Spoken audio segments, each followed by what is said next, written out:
So what's up mga idol? Welcome ulit for another content, and for today's video, full review na natin ng isang affordable smartphone ni Realme, ang Realme Note 80. Ito na kaya ang perfect entry level budget smartphone para sa'yo. Tara, pag-usapan natin.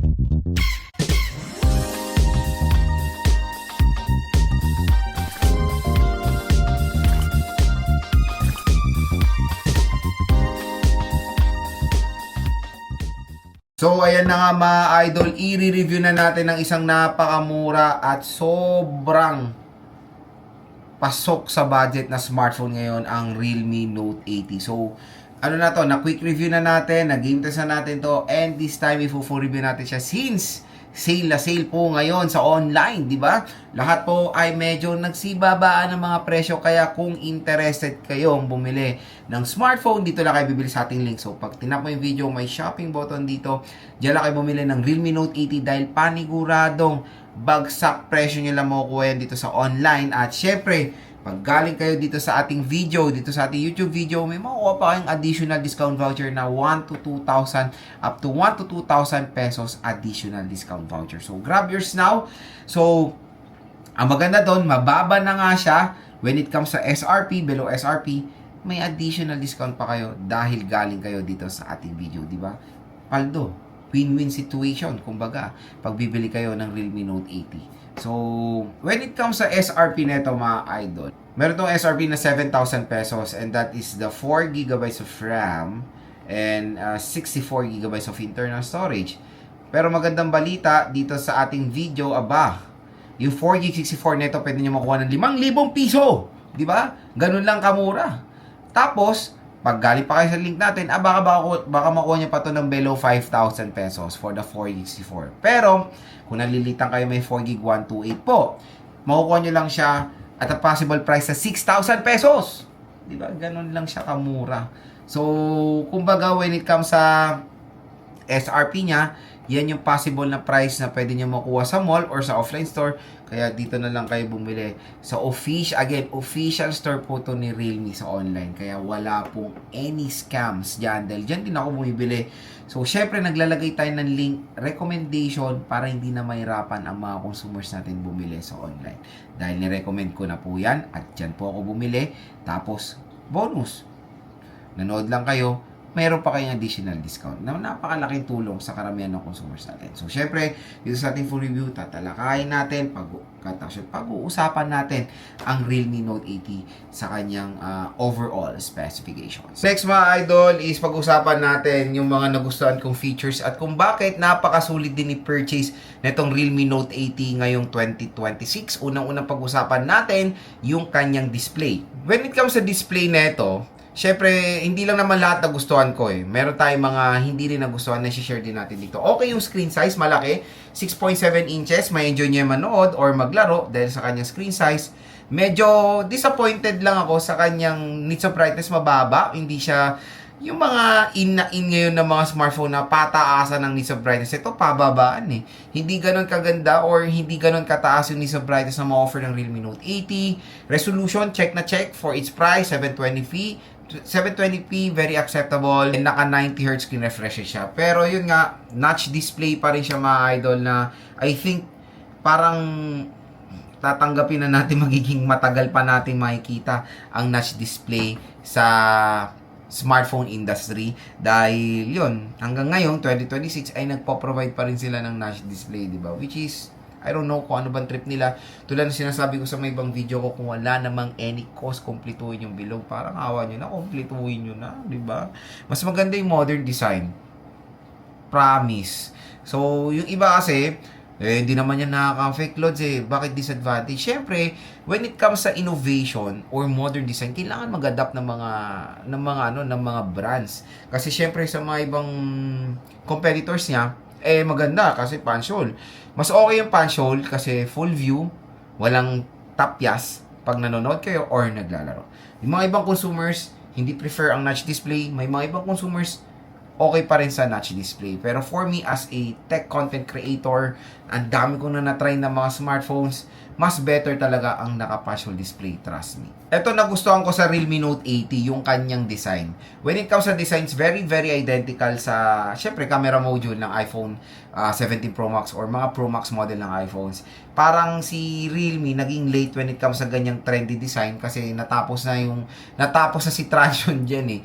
I think nung year 2023, mga ganyan 2024, usong-uso talaga yung tatlong butas sa module na yan. Pero dito sa Realme, I think ngayon pa lang sila nagiging ganyan or naging step up when it comes sa ganyang design. Very eye-catching or maganda rin naman kahit papano mga idol. Kaya kung when it comes sa design and aesthetic, kung i-rate ko yung kanyang design and aesthetic, for me it's perfect 10.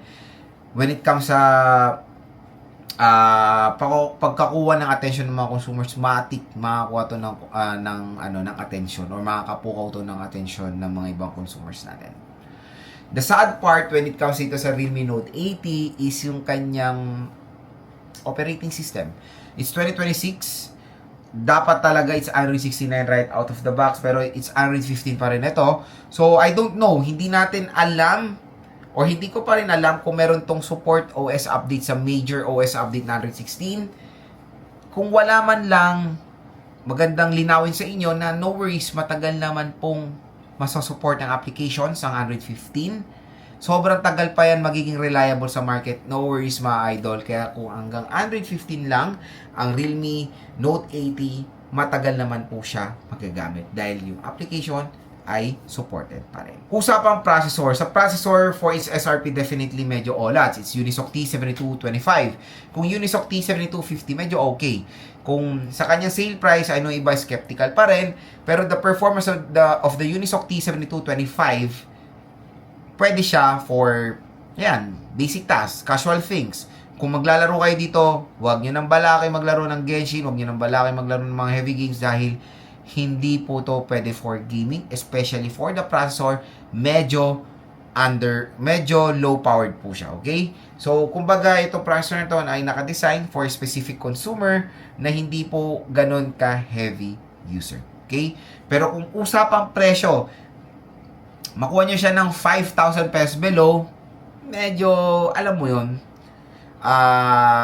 nasa range siya ng okay sa presyo na merong pag-iisip na dapat Unisoc T7250. Mga ganun lang naman na mindset. When it comes sa camera performance, as you can see sa design nito, tatlo yung butas. Isa dyan is flash, yung nasa baba, wali, di ba? Design lang. Ang isa lang talaga camera niya which is a 8 megapixel. Tapos yung camera niya is 5 megapixel. So mababa ang specification ng kanyang camera. Kaya when it comes sa quality, pinaka the best lang talaga mag-take ng photo dito is outdoor or magandang lighting condition. Kung indoor man yan, marami po yung noise na mapoproduce sa inyong photos. Ang papaldo lang kayo dito sa Realme Note 80 is yung kanyang battery. Malaki rin. It's 6300 mAh na removable battery. Malaki yan, syempre. Kaya sa mga consumers natin na ang target nila is battery performance. Ito, maganda rin i-recommend sa inyo ang Realme Note 80 dahil doon paldo kayo sa battery nito. Ang laki. Pero medyo hihila lang kayo when it comes sa charging rate. It's 15 watts. Charging rate, medyo mabagal. Pag tinera mo sa 6300, siguro mga 2 hours 30 minutes, ganun siya ang range. Syempre, yun yung isang sacrifice nyo to achieve yung malaking battery na itong smartphone na to kasi they need to cost cut talaga sa smartphone na to, especially ang taas po ng mga presyo ng smartphones today. Pero no worries, kung kaya nyo naman magtiyaga sa charging rate nya, ganyan, okay rin naman siya. Kumbaga, ang iba kasi ang importante, yung battery matagal malobat eh. Okay na matagal mag-charge, makakapaghintay ako dyan. Basta yung battery matagal di malobat. Eh kung fast charging ka nga, fast lobat din hotdog, di ba? So yun, mas better pa rin sa mga ibang consumers natin, yung battery performance din. And when it comes sa RAM at ROM, Lods, ito RAM at ROM tayo. Okay po ba 64 gigabytes?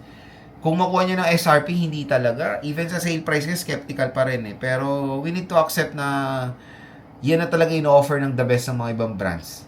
Legit, kasi nagtaasan nga yung mga presyo ng smartphone. nag-adjust naman sila eh. Bigyan na lang natin ng effort, nag-adjust talaga sila sa pricing and sa specifications. Pero kung magiging practical kayo, go for the 128. Kung 1,000 lang naman yan, 1,500, doon na kayo sa 128, mas better. Mas matagal nyo siya magagamit. Pero kung budget-wise, said talaga kayo, yun lang talaga budget nyo, at gustong-gusto nyo yung Realme Note 80, tinatanong nyo lang ako kung okay pa naman 64GB. Ang sagot ko dyan, expandable naman ang storage ng Realme Note 80. Kaya kung 64GB ang kukunin nyo, salpakan nyo ng memory card, doon nyo lagay yung mga photos, files, videos nyo, tapos yung 64GB, i-maximize nyo na lang doon sa mga application or sa games. Doon, pwede kayo mag-adjust sa 64GB of internal storage. Huwag na kayo magreklamo sa RAM. Swerte na kayo na 4GB to kasi nakakakita na nga tayo ng 4GB of 10,000 pesos na smartphone. Ewan ko ba? Pero I think that is the best minimum na pwede na nating maggamit ngayong 2026. So yun mga idol, yung insights ko about sa specifications ng Realme Note 80. Sana po nakatulong to sa inyo kung nagde-decide kayo bumili na itong smartphone na to.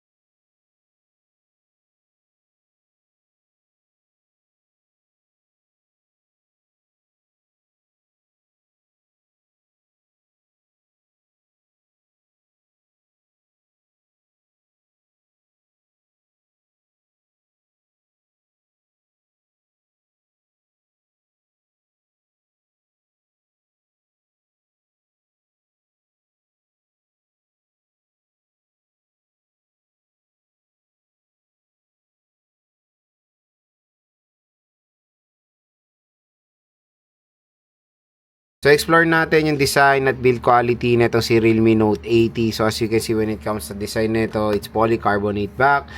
And, malaki battery niya, pero in fairness for the ergonomics, okay naman siya. Manipis, and magaan din naman kahit papaano itong si Realme Note 80. Meron siyang triple rear camera system dito. Meron tayong main camera, flash, and ito parang design lang eh. Tapos tignan nyo dito, parang may silhouette siya ng pagka 17 Pro Max. Kasi tignan nyo naman yung cutout. Kahit naman hindi valid na wala namang space dito or wala naman, nilakyan nila yung cutout para maging silhouette nga sa ganitong itsura. Diba? And when it comes sa okay naman. Hindi siya fingerprint magnet or and all. Meron tayo dito sa right side na power button / fingerprint scanner and yung volume rocker. Sa taas, wala tayong makikita. Sa left side is yung SIM tray. Sa baba naman is a 3.5mm headphone jack, microphone, Type-C port at yung speaker grills. And the sad part dito sa Realme Note 80, wala po siyang screen protector out of the box. Meron siyang free jelly case. Ito. Sa screen, notch display siya. Malaki rin naman yung screen size na mo-offer niya. And for the needs of brightness, sa average level, yung mo-offer ng Realme Note 80. Explore natin yung design at build quality. So next, sa camera tayo. So, nandito tayo sa photo mode ni Realme Note 80. Meron tayo ditong flash, Google Lens, and yung mga settings niya. Ayan, meron tayo aspect ratio timer.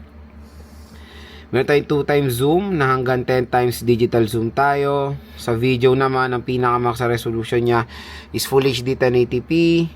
Sa front-facing camera, same din. Sa front-facing camera, it's 720p I think.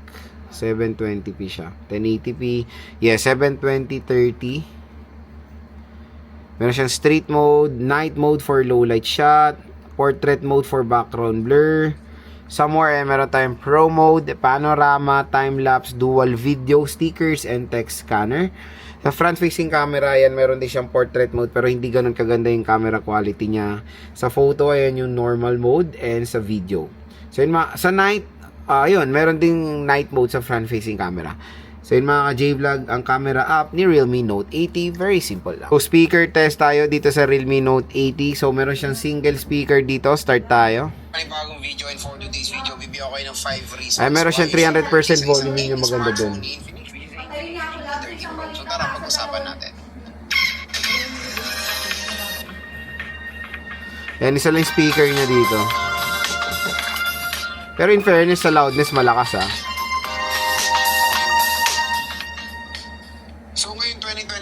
mga J-Vlog, pag-uusapan natin is yung very popular din na smartphone ni Infinix last year, which is the Infinix GT30 Pro. So, dalawa po yung version nito. Meron tayong GT Non-Pro, GT39. So, ayan mga ka-J-Vlog, pagdating sa speaker ni Realme, isang single speaker lang siya, pero when it comes sa loudness, napaka-solid dahil 300% volume siya. Kaya kung i-rate ko speaker nito for its price na 4 to 5,000 pesos, ang score ko dito, nasa 8. So, next, fingerprint scanner. So, biometrics test tayo dito sa Realme Note 80. Unahin natin yung fingerprint scanner. So, start tayo.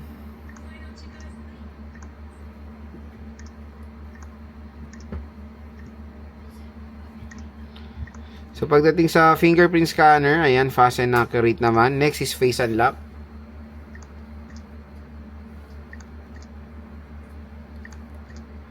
Face unlock, fast and accurate din. And na mga idol, ang pinaka main question, Lord, sulit ba ang Realme Note 80?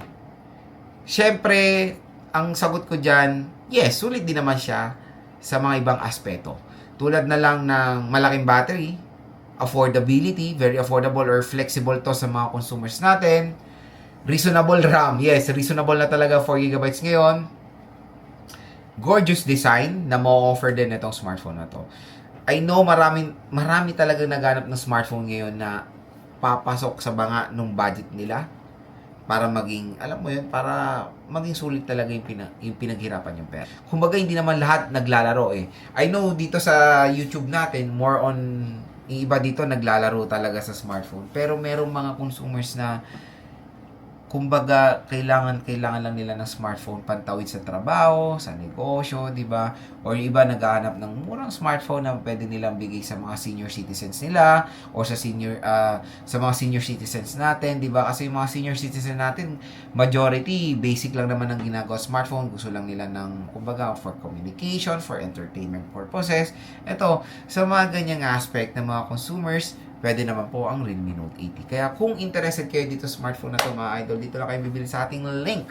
Top yung video, may shopping button dyan or may link dito. Mulat bag sa presyo lang mo ko ang Realme Note 80 dyan na kayo bumili. Dahil dyan sa ating link, napakagandang discount ang naghihintay sa inyo. At sana po nakatulong ito sa inyo kung nagde-decide kayo dito sa Realme Note 80.